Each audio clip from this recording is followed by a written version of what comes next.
minutos, Fernando. Bom, então, conforme a nossa última aula, a água ela pode ter diferentes aplicações, algumas mais nobres, outras menos nobres, mas todas essas qualidades de água, vamos dizer assim, ela é regida pela legislação e também por parâmetros físico-químicos adequados. Então, se ela atende todos aqueles parâmetros físico-químicos, o que vai acontecer é que ela é adequada para aquele determinado fim. Se ela não se ela não atingiu o limite, ou se ela ultrapassou o limite daquele parâmetro, então ela não vai ser adequada para aquele fim. Então, com isso, a gente tem a classificação de 8 águas, né, que, de acordo com o valor desses parâmetros, ela vai ter essa utilidade adequada, né? Depois a gente tem também as águas salgadas, né, que na verdade depende da concentração dos sais dissolvidos, ela entra numa outra legislação que também vão ter os parâmetros físico-químicos listados na legislação e que também, de acordo com o destino dessa água, ele vai ter a sua definição. Então, o que nós vimos também, pessoal? Nós vimos as questões de poluição, a poluição que altera esses parâmetros físico-químicos. Então, nós sabemos, pela própria definição de poluição, que a poluição é o quê? A poluição, ela é uma alteração indesejada que acontece com a matéria, né? Que acontece com o meio, na verdade, e que isso vai trazer impactos, seja para a água, ou seja para a saúde, seja para o meio ambiente, né? Então, nós vimos também que eu posso ter diferentes tipos de poluentes e justamente eu tenho os parâmetros físico-químicos adequados para definir ou para investigar o tipo de poluente ali presente naquela água, caso ele não tenha uma origem conhecida, né? Então, nós vimos também os principais parâmetros que podem interferir e que podem nos indicar um determinado tipo de poluição. Então, nós fizemos uma atividade falando da crise ambiental, né? E a crise ambiental, o pessoal lembra que ela existe em função do crescimento da população, em função da utilização dos recursos naturais de uma maneira desenfreada, vamos dizer assim, e também a geração de poluição, que é justamente essa alteração indesejada, né? Então, ligando isso à água e à qualidade de água, a gente sabe que se faz necessário tratamento. E existe diferentes tipos de tratamento, desde o tratamento convencional, que a gente vai ver que ele é bem simples, e até processos e tratamentos muito avançados, que são chamados de processos oxidativos avançados. Mas para que existem esses tratamentos? Justamente para trazer de volta a qualidade da água. Então, seja retirando o poluente do meio, seja tirando ele do meio e transformando ele em outra fase, ou transformando esse poluente em outra substância, né? Então, a gente vai ver que o tratamento convencional, ele vai fazer um tratamento de mudança de fase, enquanto os tratamentos oxidativos, eles transformam o meu poluente em outra substância, que seja menos impactante do que ele inicialmente, certo? Mas será que sempre teve a necessidade, pessoal, de tratamento de água? Ninguém tem ideia? Porque hoje a gente fala em tratamento de água e fala que não tem como a gente consumir água sem o tratamento. Mas será que sempre existiu o tratamento de água, pessoal?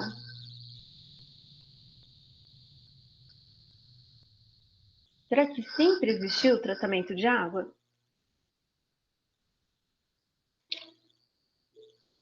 Não. Desde quando que surgiu, Nayara?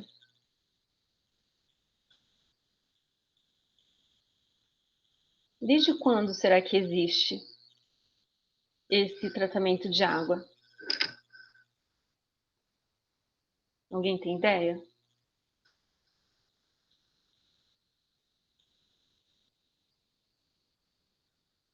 Ou por que que surgiu o tratamento? Acho que pode ser uma outra pergunta também.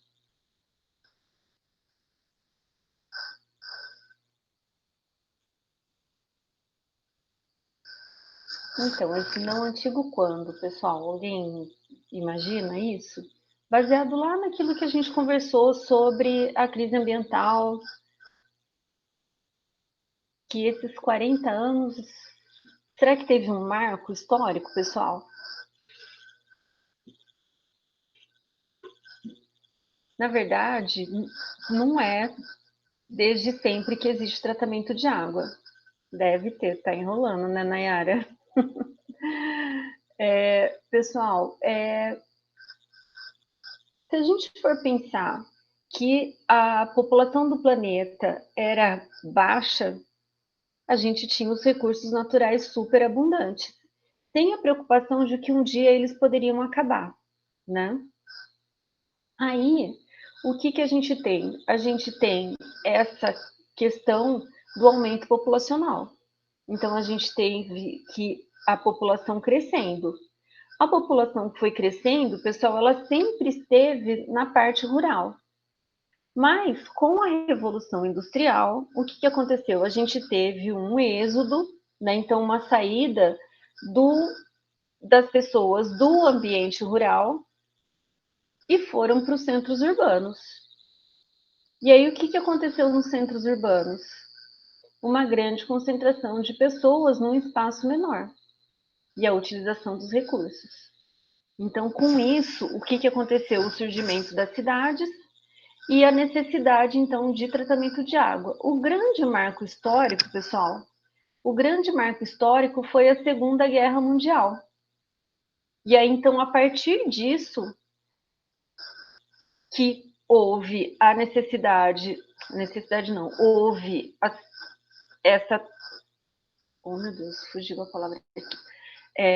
Nesse período em que houve essa transição de pessoas para os centros urbanos, e aí aquela mistureira, né, de água, de esgoto, e então com a propagação de doenças, né, e com isso a necessidade dos tratamentos, certo? Então eu vou mostrar para vocês o tratamento de água convencional e depois os tratamentos de água mais evoluídos, que eu acredito que muitos de vocês já conhecem esse tipo de tratamento de água, que é o tratamento de água convencional. Alguém já esteve numa estação de tratamento de água, pessoal?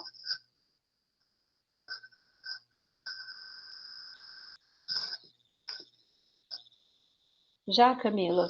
De onde? Daqui de Campinas? Ah, todo dia? Que chique, hein? Tá fazendo estágio, né? Na estação de tratamento de água? Ah, então você que vai dar aula hoje, Camila. Vai saber mais que eu. Podemos inverter?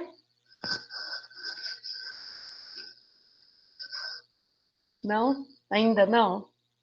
Quem mais, pessoal, já conheceu uma estação de tratamento de água?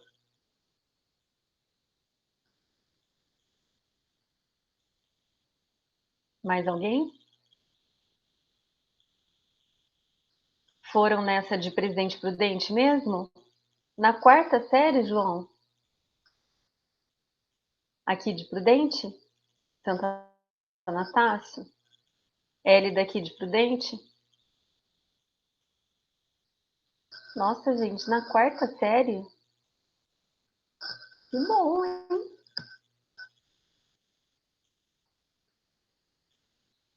Isso, na verdade, quando nós estávamos lá no Campus 1, nós íamos, né? Porque a estação de tratamento de água era só atravessar a rua, né? E acho que depois, quando a gente mudou para o Campus 2, acho que nós fomos uma vez, né?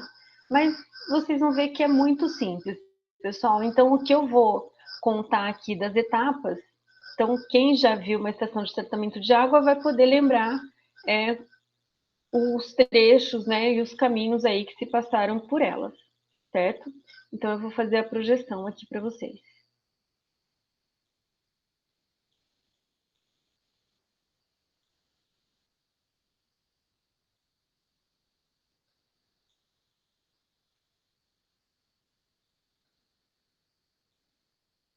Todos bem, pessoal?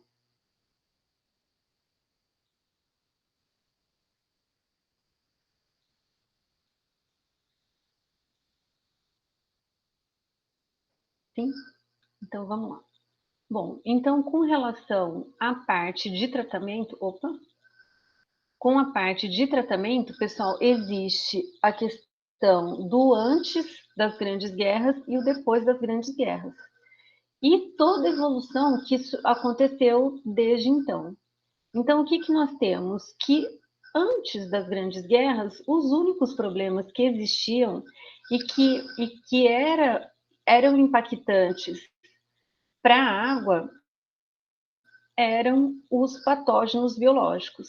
Então, era a contaminação de bactéria, de vírus, de protozoários.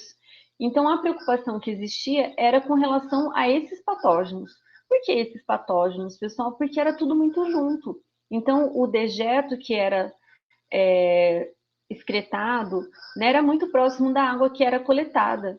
Né? Não tinha tubulações, não existia água canalizada, esgoto canalizado. Né? Então, era muito propício ali a contaminação por patógenos biológicos, certo? Bom, depois das grandes guerras, o que aconteceu? A evolução da indústria química, e isso fez com que ocorresse uma grande revolução. Não só a revolução industrial, né, do desenvolvimento das indústrias e, consequentemente, aí começa a grande exploração dos recursos naturais e a geração de poluentes, né? Então, a gente teve também o que a gente foi chamado de Revolução Verde. O que é Revolução Verde? A população começou a crescer e a necessidade da produção de alimentos de uma maneira muito desenfreada, muito grande. E aí, com isso, então, os desenvolvimentos e os marcos no desenvolvimento de produtos para serem utilizados na agricultura, buscando um maior rendimento de produção, que foi o que? O desenvolvimento de agrotóxicos e o desenvolvimento de fertilizantes. Então, além disso, além das próprias indústrias que produziam essas substâncias, a gente também tinha a geração de poluição em função da utilização desses produtos. Então, o que, que ele coloca? Que a partir da Segunda Guerra, como consequência da evolução da indústria química e a Revolução Verde, que favoreceu o uso desordenado de insumos químicos agrícolas, o mercado vem sendo inundado por uma grande variedade de compostos que geram poluentes inorgânicos e orgânicos, os quais estão presentes nas águas brutas e residuais e são danosos à saúde pública em concentrações de parte por bilhão e parte por trilhão. Aí você fala, mas como que sabe que tem uma determinada substância numa concentração de partes por trilhão? É porque, junto com isso, a gente teve o desenvolvimento tecnológico, o desenvolvimento da nossa profissão como químicos, né, o aperfeiçoamento dessa profissão e também a geração de equipamentos que pudesse fazer a detecção desses compostos numa concentração tão pequena, certo? Então, na verdade, depois das grandes guerras, a gente teve uma mudança muito grande de tudo que acontecia no planeta. Né? Então, a própria geração de indústrias e, consequentemente, de poluentes, e o grande desenvolvimento agrícola também, que utilizou aí de uma maneira desordenada esses produtos. Alguém já leu alguma coisa, pessoal, de algum produto utilizado na década de 30, na década de 40 e que hoje ele é proibido? Alguém sabe de algum?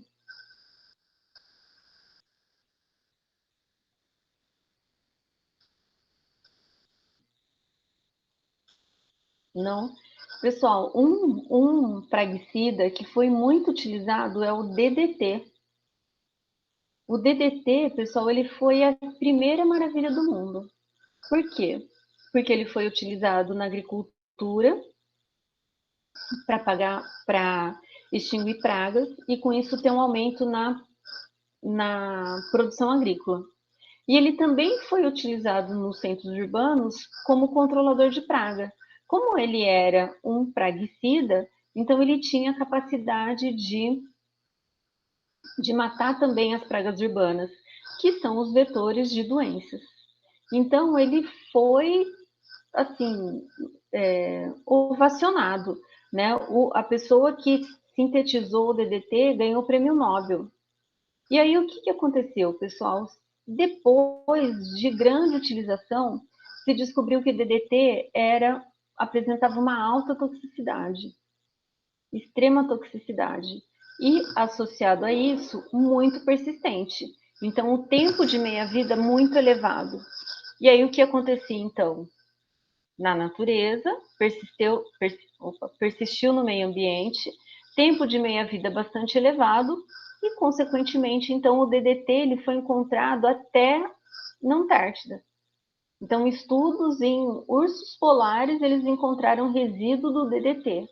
Aí você fala, mas como que foi parar lá, se lá nem tem agricultura, não tem praga urbana, né? O que acontece é que os praguicidas, eles têm grande mobilidade, tem tempo de meia-vida elevado.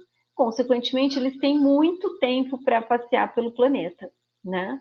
E sem contar, pessoal, que quando a gente fala em tempo de meia-vida, nós sabemos o quê? Que é o tempo necessário para que 50% da massa de uma determinada substância caia pela metade, certo?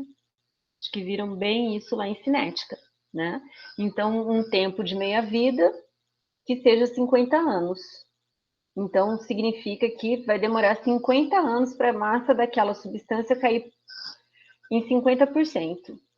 Então, se eu tinha 50 gramas, ou sei lá, 100 gramas para facilitar a conta, passou um período de tempo de meia-vida, caiu para 50.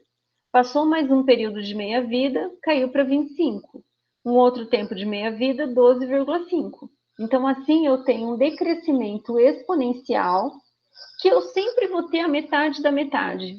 Então, esse decaimento, ele é exponencial. Então, ele tende a zero, mas ele não vai chegar a zero. Para gravar, pessoal, quando a gente fala nesse tempo de meia-vida, que a substância ela se degrada, mas ela não desaparece do planeta, né? Passa esse tempo de meia-vida, pessoal, e acontece o quê?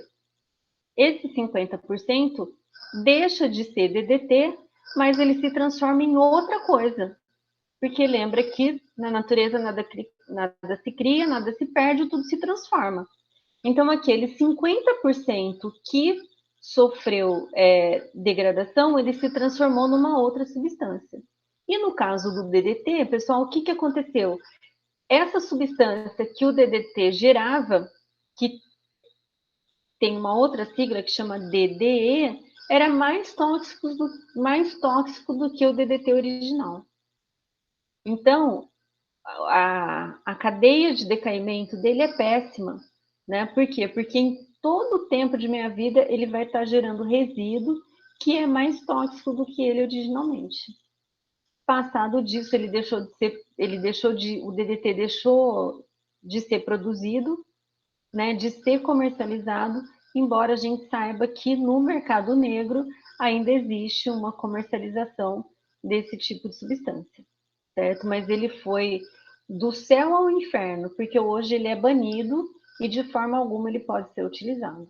Então, só para exemplificar para vocês, substâncias comuns no dia de hoje e que fizeram parte da chamada Revolução Verde. Inclusive, pessoal, tem um livro escrito sobre o DDT, que chama Primavera Silenciosa, porque depois eles começaram a associar o DDT, aos resíduos do DDT, a uma série de doenças, né? E, consequentemente, histórias trágicas em função da contaminação desse tipo de substância, certo? Então, pessoal, começou a ter necessidade, então, de tratamento de água. E o primeiro tratamento de água, e o mais comum, pessoal, é um sistema de tratamento de água, que a gente chama de convencional, que na verdade o que ele vai fazer, ele vai mudar o nosso poluente de fase. Então, quando a gente faz o tratamento de água, a gente gera um lodo. Então, esse lodo, o que é o lodo? Que produto é esse lodo? Na verdade, é algo que estava na superfície da água e que, por N processos, ele aglutinou esses poluentes que estavam na superfície ou que estavam na água, juntou e decantou. E aí, ele decantado, eu posso separar da água. E, consequentemente, então, eu fiz o quê? Todo o meu poluente que estava disperso na água, ele foi para o fundo. E aí eu vou fazer o quê? Eu vou armazenar esse lodo, tratar, fazer alguma coisa com ele.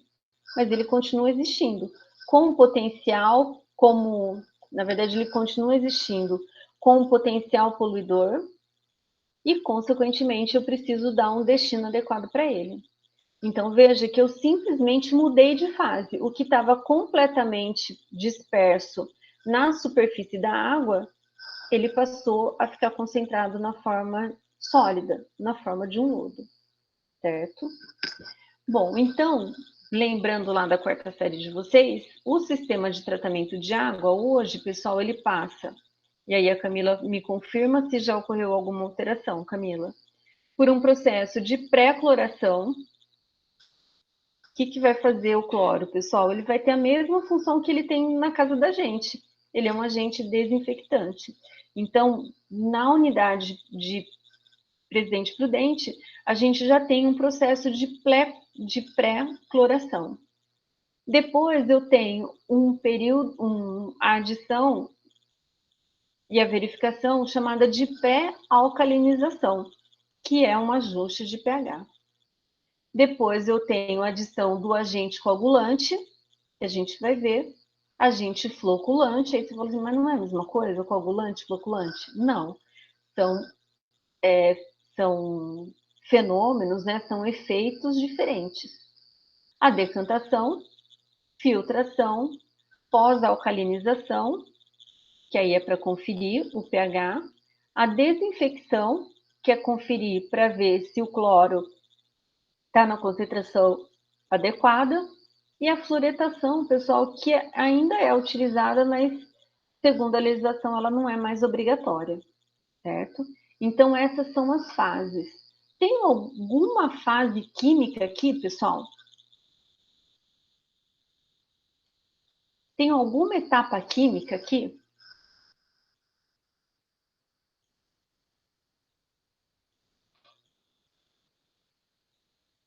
E aí, pessoal, tem alguma etapa química que ocorre transformação?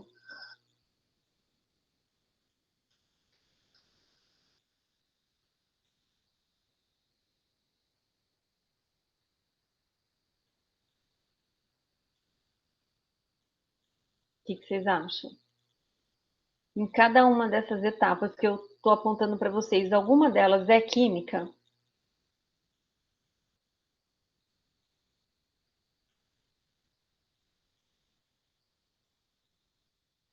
Todas?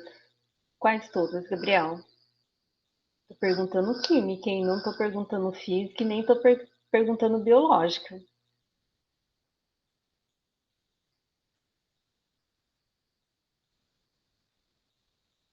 Então, vamos. Pré-cloração. Então, vamos lá ver. O que é a pré-cloração, pessoal? A pré-cloração é a adição de cloro. Que eu posso adicionar esse cloro na forma de hipoclorito, eu posso fazer uma injeção de gás cloro. Qual que é o objetivo aqui? É matar micro-organismos. Então, é um efeito bactericida, que é o que a gente chama de mais comum.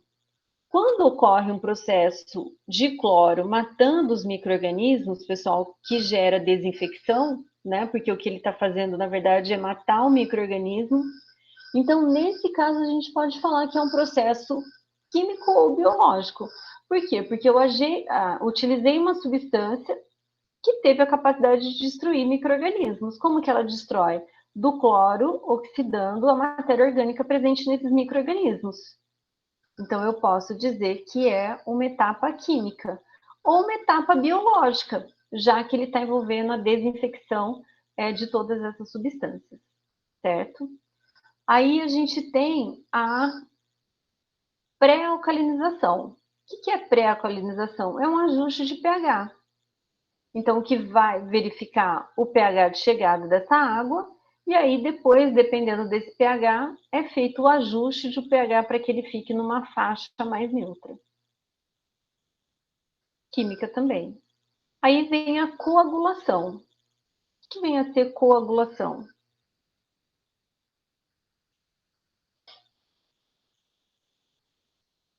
Então, imagina que na água, ela está chegando lá na entrada da estação marrom. Esse marrom é o que? A gente já viu que ele não é uma cor da água. Na verdade, ele é uma cor aparente da água, em função de substâncias que estão lá em suspensão.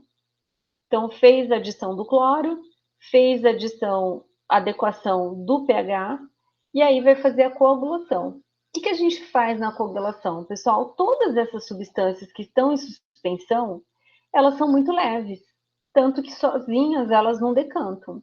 Então, o que é feito, na verdade? E também, na estação de tratamento, ela vai ter dificuldade de decantar, pelo fato de serem partículas muito pequenas e de densidade extremamente baixa, né? Então, o que a gente vai ter? A adição de um agente coagulante. O que é um agente coagulante? Ah, que vai coagular, professora. Ele vai coagular. Mas o que é esse coagular? Esse coagular, pessoal, é quebrar todas essas partículas.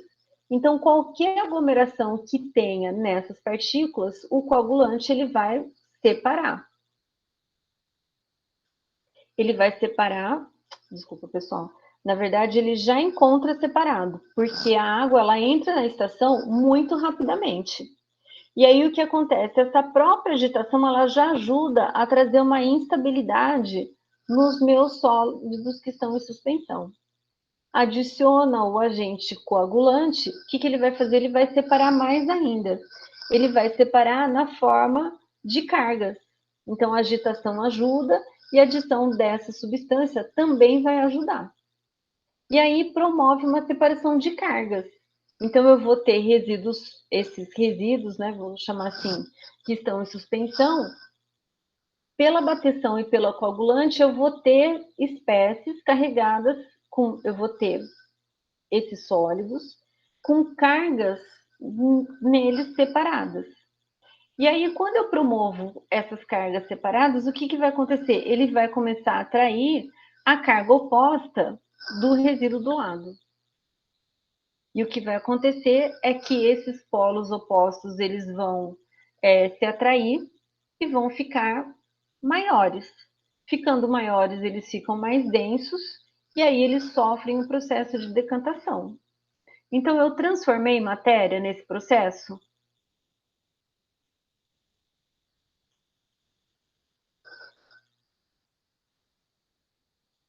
Ocorreu transformação de matéria? Não. A gente simplesmente separou tudo e depois juntou, certo? E aí, então, decantou. Decantou, pessoal, o que vai acontecer, então? O meu lodo gerado, são essas substâncias que estavam em suspensão, vão ficar mais pesadas, vão decantar. Não sei se dá para perceber aqui na figura, pessoal, que essas etapas do tratamento, em cada um desses tanques, eles são interligados. Como que eles são interligados? Ora a água passa por baixo, ora a água passa por cima, como se ela estivesse vazando. Então, no caso, pessoal, da decantação, o que vai acontecer? Naquela parte em que ocorreu o processo de decantação, a água vai sair por cima. Por que ela vai sair por cima? Justamente para não carregar esse lodo decantado. Então, ela vai sair por cima e aí vai passar por um filtro. Que aí o filtro, então, ele vai fazer com que o pouco de substância que tenha ficado na superfície fique retida nesse filtro, que é um processo físico também, não é um processo químico. Aí o que vai acontecer? Acabou a filtração, a água sai por baixo já para ir para a rede de distribuição. Só que antes de chegar lá na ponta, ela sofre de novo uma pós-alcalinização, uma desinfecção e a fluoretação, quando em alguns lugares ainda é adicionado, certo? Então vejam, pessoal, que os processos que eu tenho é mudança de fase. E aí, consequentemente, esse é um método bastante simples.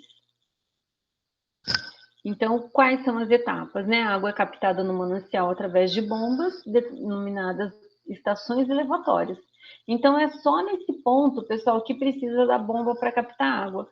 Porque depois toda a tradição, toda a transição de onde ela está sendo captada para a estação de tratamento de água, ela vai vir por meio de adutoras, que são tubos que trazem água, né, da área de captação até a ETA, e que esses tubos, então, eles são submersos, né? E ele é a água que está dentro dele, ela transita, pessoal, pela própria gravidade. Então, eu não tenho mais bomba para conduzir essa água até a estação de tratamento de água, certo? Então, o único local de bomba é para a captação da água mesmo. Bom, a pré-cloração, inicialmente é feita a adição de cloro, assim que a água chega na estação. O objetivo é facilitar a retirada de matéria orgânica e possíveis metais do líquido. Mas, pessoal, essa vai ter uma elevação de pH, mas não é o suficiente para precipitar aí esses metais, né? Então, é bem pouco. Depois eu tenho uma pré-alcalinização, que depois do cloro a água recebe a adição de cal ou soda, que servem para ajustar o pH nos valores exigidos nas fases seguintes do tratamento. Então, o que vai acontecer? Cloro e cal ou soda, né? O que é a cal? A cal é o óxido de cálcio, que em conjunto com a água vai formar o hidróxido de cálcio e vai neutralizar, certo? Ou então, algumas vezes, joga soda cáustica mesmo, hidróxido de sódio. Então, quando eu tenho uma variação de pH muito significativa, é utilizado reagentes mais agressivos para atingir o objetivo necessário. A coagulação, então, nessa fase é adicionado sulfato de alumínio, ou cloreto de férrico, que é o cloreto de ferro 3, ou outro coagulante.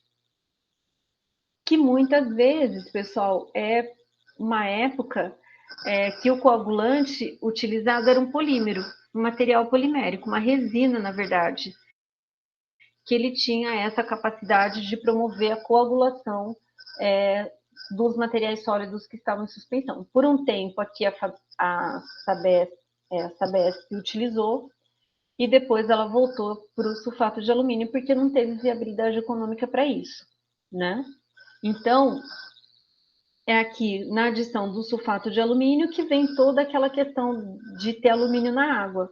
Mas não é porque a fonte de água tinha alumínio, mas porque no processo de tratamento é que já ocorria, então, a adição do sulfato de alumínio e, consequentemente, como o tratamento é convencional, ele não vai retirar esse alumínio da água. Por um tempo utilizou o cloreto férrico. Qual que é a desvantagem, pessoal, da utilização do cloreto férrico?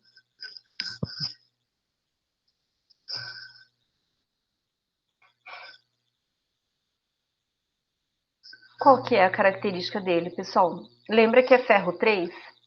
Sendo ferro 3, ele vai ter uma coloração, né? Então, mesmo que seja em pequena quantidade, que ele não vai trazer alteração de cor para a água, mas ele não é mais utilizado, certo?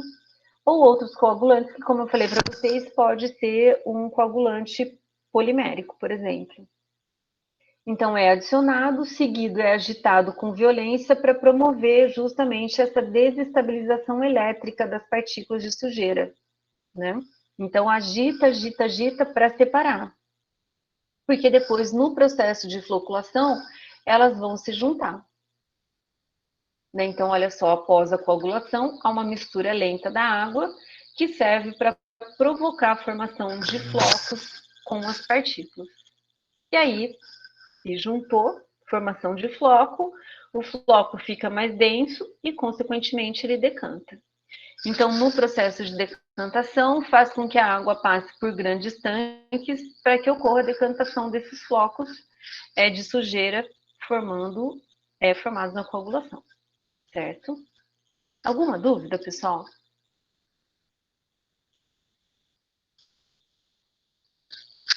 Não? Depois a gente vem para um processo de filtração, que logo depois a água atravessa tanques dotados de leitos de pedra, areia e carvão antracito, que é carvão ativado mesmo, responsáveis por reter a sujeira que restou na fase da decantação. Né? Então, o que a gente vai ter aqui? A gente vai ter que decantou, a água sai por cima e agora então ela passa por esse filtro, que são canaletas longas e que dentro dele a gente tem pedras de diferentes granulometrias e tem também o carvão ativado.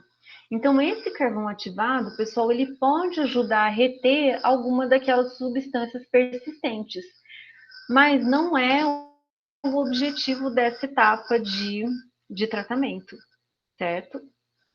Então, ele não tem essa capacidade de retirar 100%, mas pode amenizar. Depois, pós-alcalinização, nessa etapa é feita a correção final do pH, que já tinha sido feita anteriormente. A desinfecção, a mesma coisa, adição de cloro na água, né, para garantir, embora a água já saia da estação de tratamento com a estação de tratamento já com os parâmetros físico-químicos adequados, né? Mas mesmo assim é necessário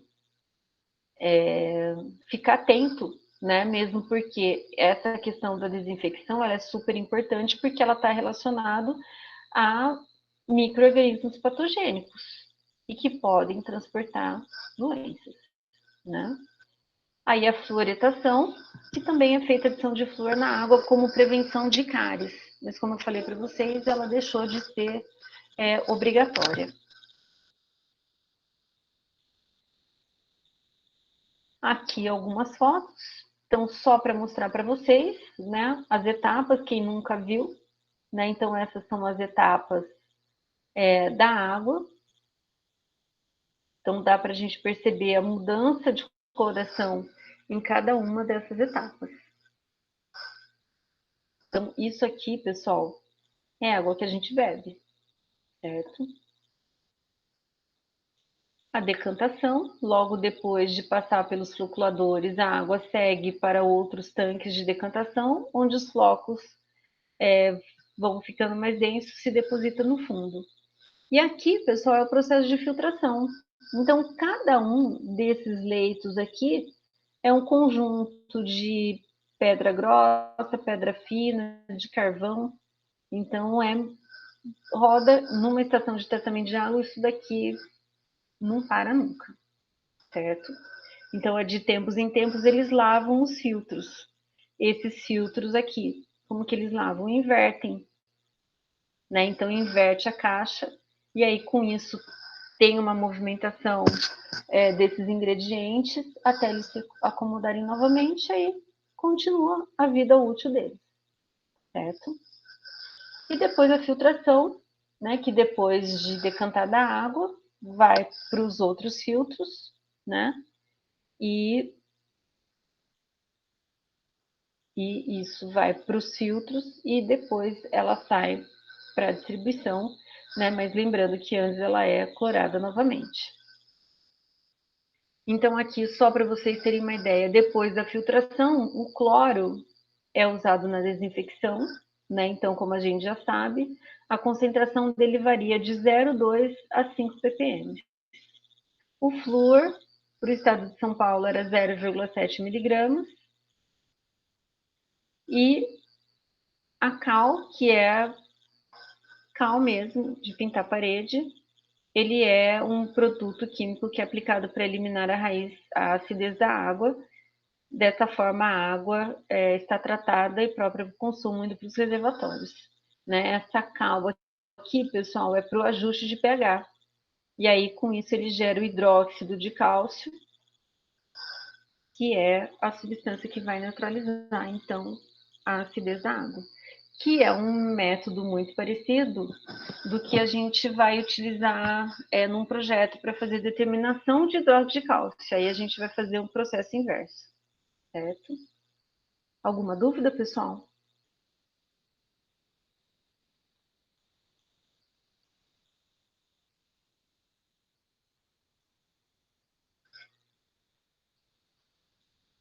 Não? Podemos seguir, então? Pessoal, só preciso pegar uma água. Um minutinho. Vou fechar a câmera aqui.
Pronto, pessoal. Então, fica muito simples esse tratamento de água convencional. Por quê? Porque eu não tenho grandes processos acontecendo, eu tenho o tratamento de mudança de fase e pequenas reações, que no caso é principalmente da cloração e do ajuste de pH, certo? Alguma dúvida, pessoal, com relação ao processo? Tranquilo? Bom, e aí, pessoal, quando a gente fala das estações de tratamento, a gente tem que a captação hoje acontece aqui em Presidente Prudente, acontece de águas superficiais. Então, eu não vou saber precisar para vocês exatamente de onde que a água é captada, mas ela é captada de águas superficiais, mas também é captada, quando necessário, de poços artesianos. O que são os poços artesianos? São poços de grande profundidade. E que, então, essa água é disponível, né, em função desse poço, e é passada, verificada os parâmetros físico-químicos, passa pelo tratamento e aí então é distribuído. Então, o Prudente tem vários pontos de captação de água, que já foi no Rio Santo Anastácio, já foi no Limoeiro. Então, de tempos em tempos, eles mudam essa capacitação, essa captação. Por que muda, pessoal? Alguém tem ideia? Por que muda os pontos de captação?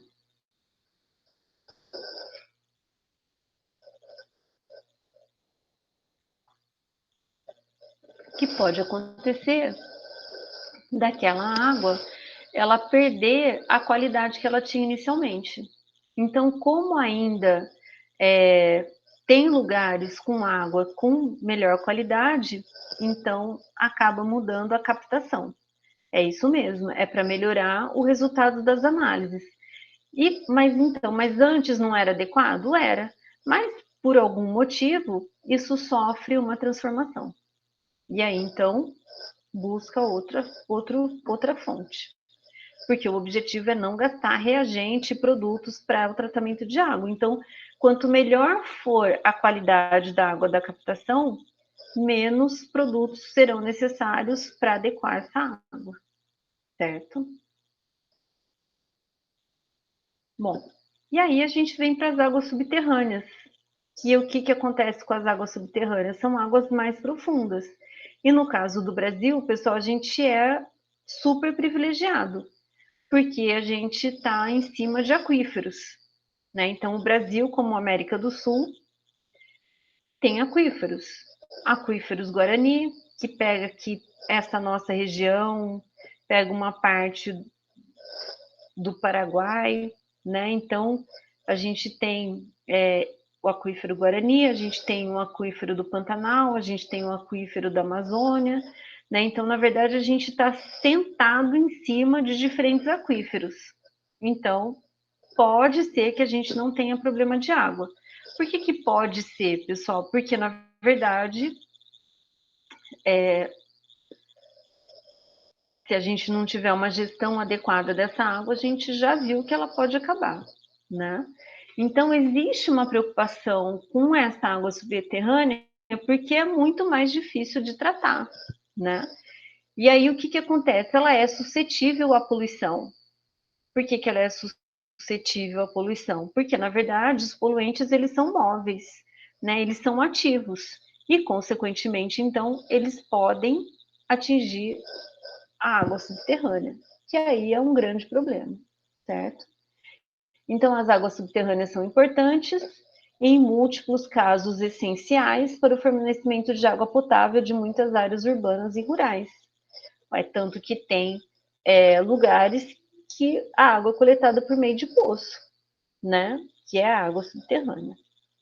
Então, a poluição mais comum nas águas subterrâneas é a própria rede de esgoto, né? Que passa tudo por via subterrânea e que mesmo que não esteja junto, pessoal, com essa água subterrânea, o que acontece é que pode ter uma percolação dos poluentes e, consequentemente, uma contaminação.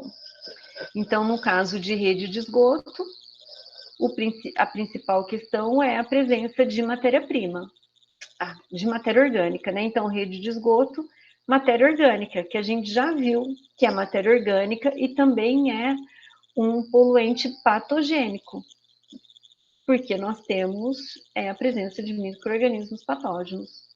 Posso ter fluentes líquidos industriais, matéria orgânica e inorgânica, porque também estão associados a tempo de meia-vida, a grande estabilidade, a facilidade de percolação. E também, pessoal, a partir do cultivo agrícola, que aí entra aqueles persistentes, que são os praguicidas ou pesticidas, os fertilizantes, né? Então, substâncias tanto com caráter orgânico como caráter inorgânico, né? Então, esses são as principais problemáticas e os principais poluentes que podem comprometer a utilização das águas subterrâneas. E aqui, só pontuar, pessoal, os problemas da água na sociedade moderna, né? Que somos nós.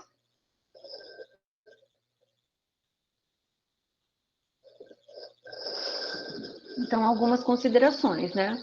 Então, a nossa tradição tecnológica de captar mananciais cada vez mais distantes, enquanto os mais próximos são transformados em receptáculos de esgoto doméstico. Então, isso, pessoal, desde a época dos romanos, né? Então, capta água longe, mas o esgoto joga perto, né? E isso é uma tradição. essa tradição ainda continua sendo alternativa preferencial às soluções dos problemas de abastecimento de água em geral. Então, por que captar longe, pessoal? Porque ela está mais longe do esgoto. E a probabilidade dela ter alguma contaminação era zero. Então, por isso, a variação dessas distâncias, né? Essa tradição ainda continua sendo uma alternativa preferencial à solução dos problemas. A partir da Revolução Industrial, a urbanização e a industrialização desordenada e o desenvolvimento de uma agricultura intensiva resultaram no crescimento localizado das demandas e na degradação da qualidade da água de consumo humano nos níveis atuais nunca imaginados. Né? Então, muitas substâncias poluentes que hoje estão presentes na água. Ultimamente, os problemas de qualidade vêm se tornando relativamente mais complexos, difíceis e, sobretudo, muito caros de se resolver. Que é essa questão, né, pessoal, de serem tratamentos muito caros. Então, esse tratamento convencional, ele vai tratar esse tipo de poluente?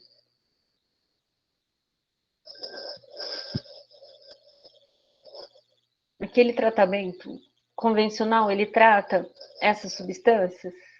Ele não trata. O máximo que ele vai fazer é mudar de fase, certo? E que daí o meu poluente vai estar no meu lodo.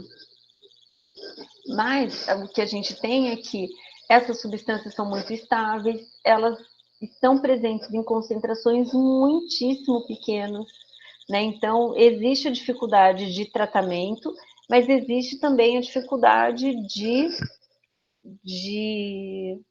saber, né, se determinada substância está ali mesmo em função da própria concentração.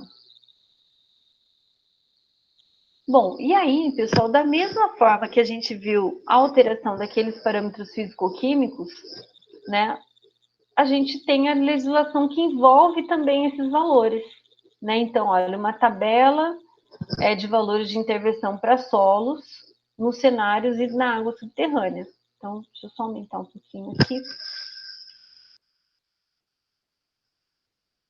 Então, aqui, lembra que, da mesma maneira que eu via a qualidade,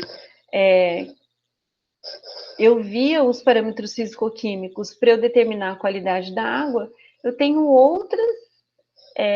outras legislações, né, que também colocam esses limites. Então, aqui no caso desses valores de intervenção, que é o valor máximo, né? Então, eu tenho de metais e algumas substâncias orgânicas, mas esses valores de intervenção, esses três primeiros aqui é de solo agrícola, ou solo residencial, ou solo industrial. E depois aqui de água subterrânea. Então, qual que é o limite máximo aceitável para cada um desses itens?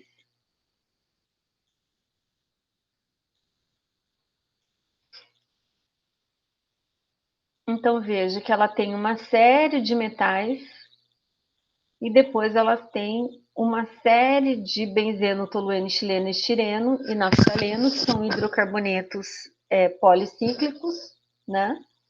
E depois eu tenho uma série aqui de praguicidas. Então, ó, o tetracloreto de etila, o dicloretano, o cloreto de vinila, o 2,4,6-triclorofenol, o aldrin, dieldrin, dededrin, endrin, o BHC, que foi muito utilizado para matar formiga. Então, aqui, nessa legislação, ela lista todas as substâncias, né? Um relatório de estabelecimento de valores orientados para solo e água subterrânea da CETESB. E aqui, então, solo e água. Então, vejam que existe um limite máximo aí para cada um desses parâmetros. Tudo bem? Então, sempre eu vou estar fazendo comparações do quesito da minha água para um valor de referência.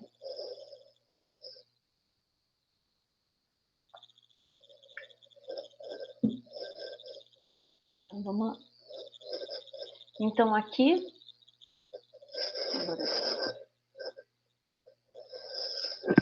a gente tem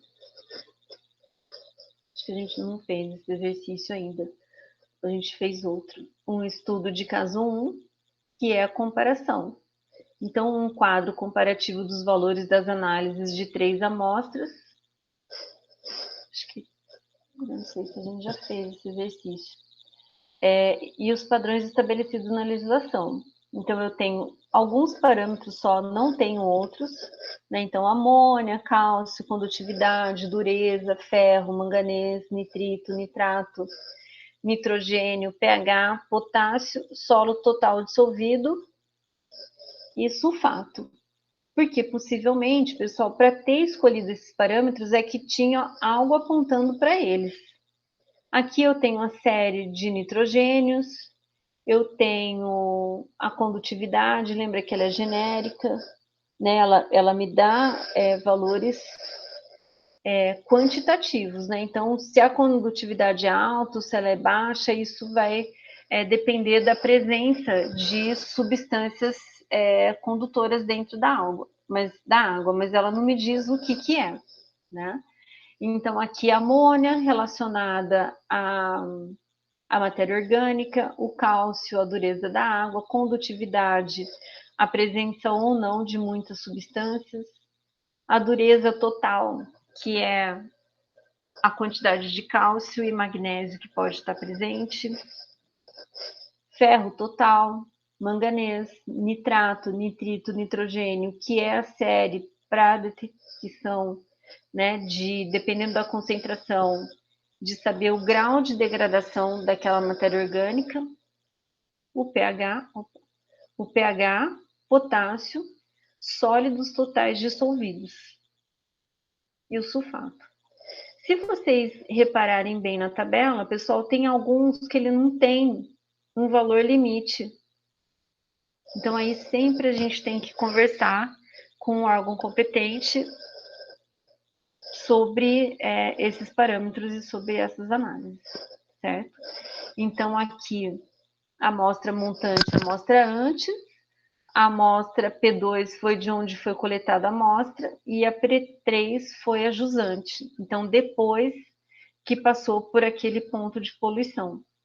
E aí a gente analisa os dados, né? Então, no caso da amônia, era 0,07, levou o despejo a 0,13 e depois, mais para frente, 0,17. Cálcio, constante. Condutividade, um aumento. Dureza, uma diminuição, mas no caso, veja que a dureza, pessoal, ela não tem um valor de referência,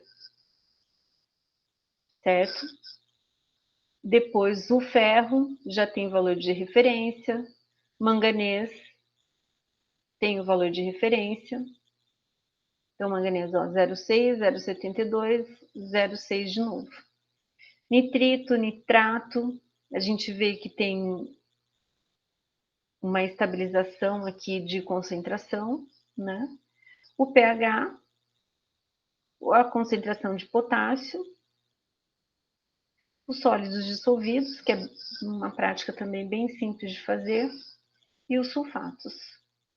Então, veja que aqui os valores de referência, eles são espaçados, porque tem alguns que interessa fazer esse tipo de análise, mas para outros não. Então, possivelmente,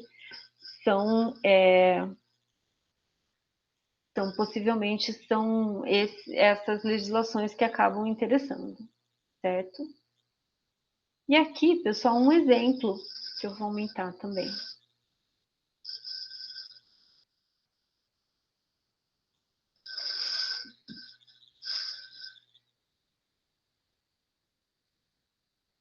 Então, aqui os resultados de uma análise de amostra de água de postos de monitoramento. Então, a identificação da minha amostra, o pH, que são amostras diferentes, tá? Então, aqui é do poço 1, do poço S2, do poço S3, do poço S4. E aí, então, os diferentes parâmetros e o que deu de cada uma das análises. Depois, aqui nessa outra tabela,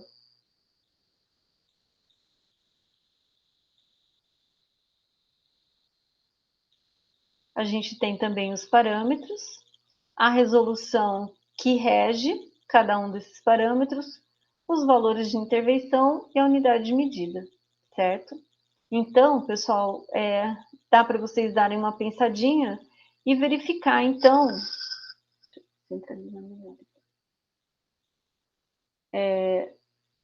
que acontece com esses poços. S1, S2, S3, S4, eles estão poluídos, não estão poluídos? Então, veja que essa situação é diferente daquele exemplo anterior. Que no exemplo anterior eu tinha um fluxo ali de água. E, né, vamos dizer assim, tinha um fluxo de água, então por isso que a amostra antes, a amostra durante, a amostra depois. Diferentemente desse, que foram coletadas águas de poço. Então, é água que não tem a adição de substâncias, não tem, a princípio, contaminação, né? Então, é um caso típico de controle de qualidade da água. Então, dá para fazer uma análise rapidinho, pessoal? Então, comparar os resultados desses poços com os valores de referência entregados aqui, colocados aqui, no caso da resolução do CONAMA 2086. Então, 5 minutinhos aí para vocês fazerem.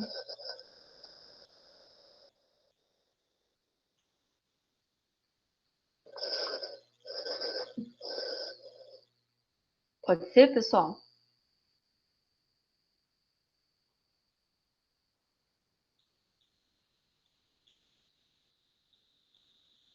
Pode ser, pessoal?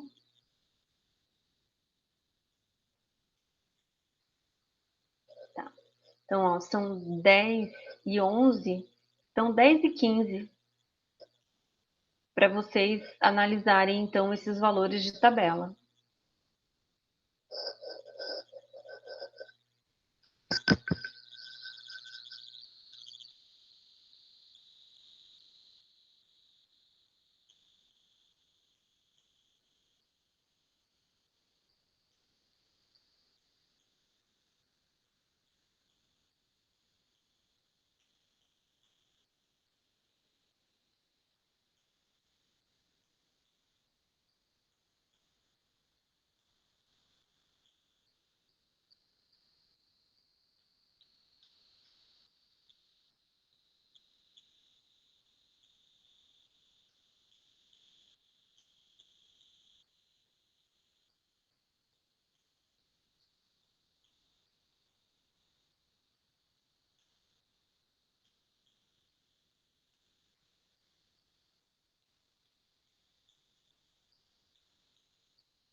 Finalizaram, pessoal?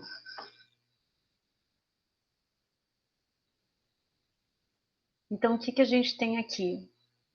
Um pH no meu poço S1, eu tenho um pH de 5,57, sólidos totais dissolvidos 252, a dureza, o nitrogênio amoniacal está abaixo do limite de detecção, nitrito também, nitrato 0,27, nitrogênio 0,06, cloretos 84, fenol, alumínio abaixo do limite de detecção, cálcio 35,5, ferro, manganês, sulfato, potássio, condutividade. Já no posto 2, pessoal, o que nós temos? Pouca variação de pH, mas sólidos tostais dissolvidos, muito, né? Era 252, nesse é 1192, que a gente vê que o resultado da condutividade corrobora com esse valor. Depois, dureza total 202, nitrogênio 6,9, nitrito abaixo do limite, nitrato 0,27, nitrogênio 7,61, cloreto, fenol, alumínio abaixo do limite de detecção, cálcio 47,9, que corrobora aqui também com a dureza total, ferro 21,5, manganês 9,7, sulfato abaixo da medida, potássio 9,9 e a condutividade que disparou. Né? Disparou por quê? Porque a gente tem uma grande quantidade de sólidos totais dissolvidos. Depois, poço S3. Então, pH, sólidos dissolvidos e assim sucessivamente. Esses poços, pessoal, eles não têm interligação entre eles. São poços que a gente chama poços de monitoramento. Então, não tem passagem ali, é só para acompanhar o que está acontecendo. Ó.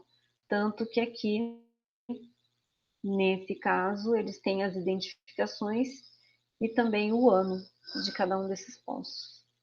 E aí eu tenho os valores de referência do CONAMA, né? E aí, então, muitos parâmetros semelhantes, que eu vou comparar os que eu tenho ali. Então, nitrogênio amoniacal, o máximo é de 1 ppm. Desculpa, pessoal, nitrogênio amoniacal 1, nitrato 10, nitrito 1, cloretos 250, os índices de fenóis, só que em todas as amostras deu abaixo do limite de detecção, o ferro 5, então aqui a gente vê que em alguns parâmetros foi ultrapassado, manganês, sulfatos, cádmio, chumbo, cobre, níquel, né? Então aí eu vou comparar esses valores com o que eu tenho aqui. Alguns a gente já percebe que está bem fora, né, desses parâmetros, então poço 1, pH está baixo, porque aqui é entre 6 e 9. Os sólidos totais dissolvidos, ele não tem um parâmetro estabelecido. Dureza 104. Aqui no caso,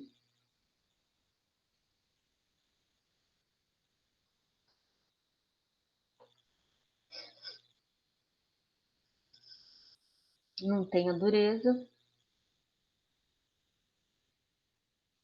Depois o nitrogênio, né?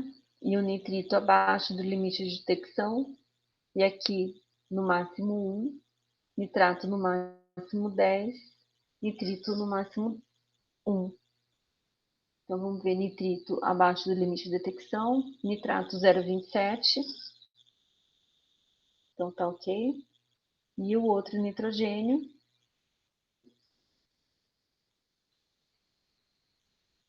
ele também não tem.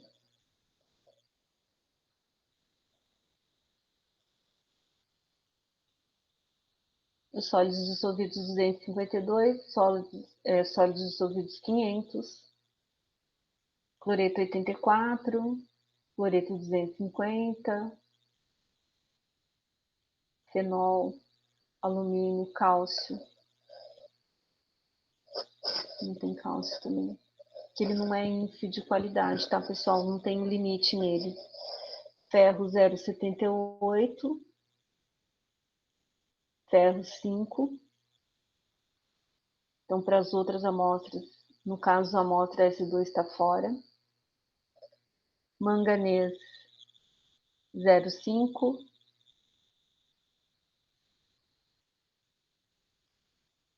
Nossa, o poço 2 também 9,7. Sulfatos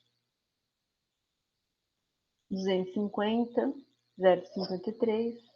Potássio 9.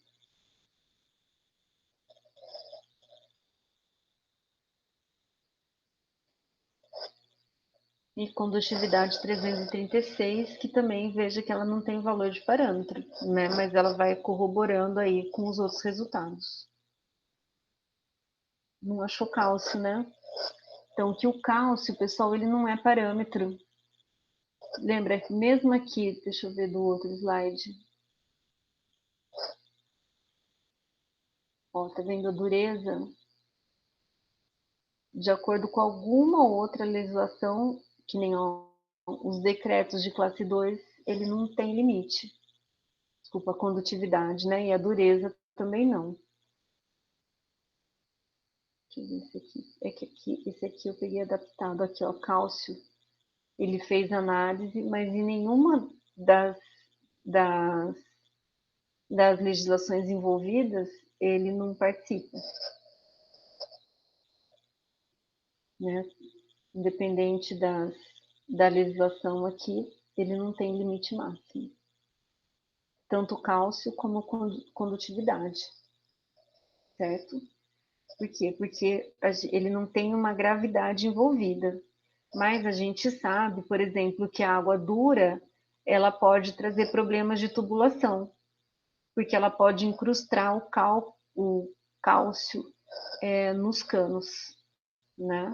Então a gente vai usando todos. Por isso que, tá vendo aqui, ele utiliza um decreto, utiliza a resolução, utiliza uma portaria, né, para poder ir fechando os resultados. O que não aparece em um, aparece no outro, e assim ir conduzindo as análises, certo? Tentar analisar em casa, pessoal, que é bem bacana esse tipo de exercício. Tem alguns, pessoal, que é você analisar e propor, né? Então, vamos supor, tá com cálcio elevado. O que você propõe para abrandar?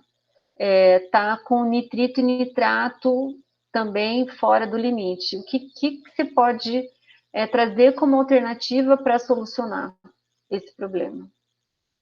Que é bem bacana também, certo? Então, pessoal, por hoje o que eu queria mostrar para vocês é isso. Se alguém tiver alguma dúvida, eu estou à disposição.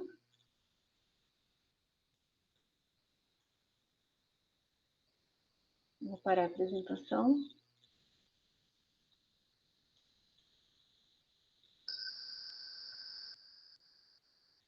Tudo certo?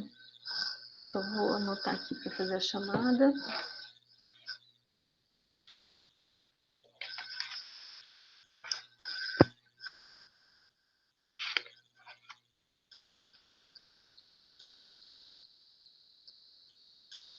Aqui está, pessoal. Luana, Henrique, Fernando, Nayara, Marcos, Camila, João, Gabriel, Rita.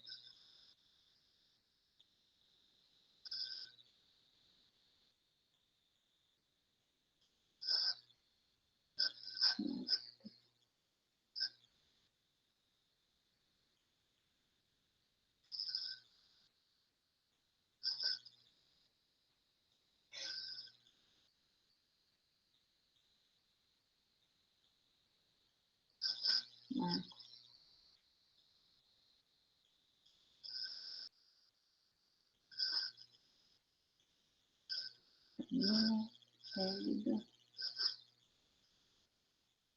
Fernando,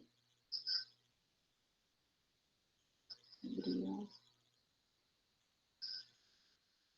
Henrique, aqui.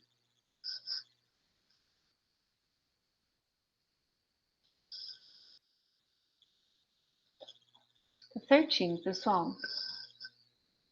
Então, se ninguém tiver mais nada para tratar, encerro a aula.